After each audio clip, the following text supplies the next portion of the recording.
So as both Donald Trump and Joe Biden look to make their case to the American people why they should be the next president, there's one clear disadvantage for Trump. It's hard to ignore. Watch. This is what took me off and takes me off the campaign trail, because I should be in Georgia now.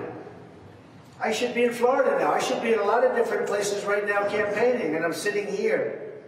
And this will go on for a long time. It's very unfair. The judge is conflicted, as you know. It's very unfair what's going on. And I should be allowed to campaign.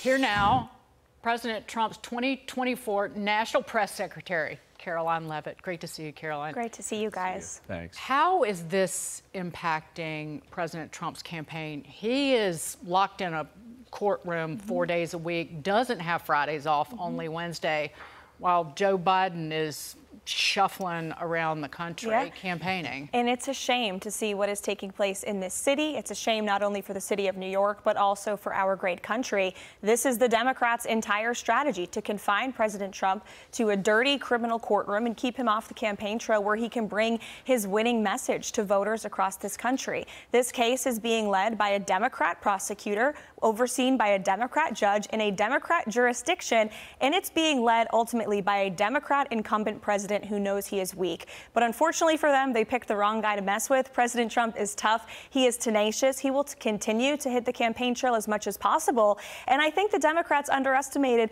how much of an earned media machine President Trump truly is. Now we have wall-to-wall coverage of this sham case, and he will continue to go out there day after day in the courtroom and talk about how corrupt this case really is to the American people, which is helping him in the polls. They couldn't keep him out of Chick-fil-A. That's right. And that was such an extraordinary moment. He went into territory that for generations has been Democrat territory, and the crowd was rooting for him. The Black and Hispanic crowd was shouting for him. Trump. It got to be such a media fiasco that they couldn't keep it out of all of the social media sites. Joe Biden tried to duplicate it, and it just turned into a disaster for him. So will we see more of this from President Trump? Will he do more campaigning in this area because he's stuck here? Absolutely. You saw the excitement on the ground in Atlanta, Fulton County, Georgia, by the way, where another one of these Biden trials is taking place at the Chick-fil-A. You saw it in New York City last week when President Trump went by the bodega, where Jose Alba, the bodega manager, was a victim of Alvin Bragg's soft on crime policies.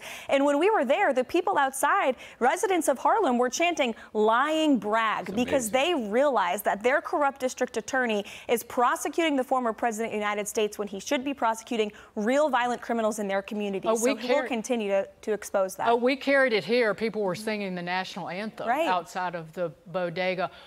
Give us a sense where he might appear out here in New York City, because we can expect him to, because we've seen these anti-Israel, anti-Semitic, pro-Hamas, anti-American protests everywhere. Could we see President Trump show up in solidarity with Israel, maybe? Well, he's made statements as recently as today in support of the Jewish students on the campus of Columbia University. And he also made a great point today about the fact that only in Joe Biden's America and Alvin Bragg's New York City are pro-Hamas, anti-Semitic protesters allowed to stampede in the streets, shut down bridges with no repercussions. Yet outside of the courthouse where we were today in Manhattan, there are barricades for miles. Pro-Trump, patriotic, freedom-loving protesters are not allowed anywhere near that courthouse. And that's a shame. Very quickly, there was a poll that came out yesterday, NBC.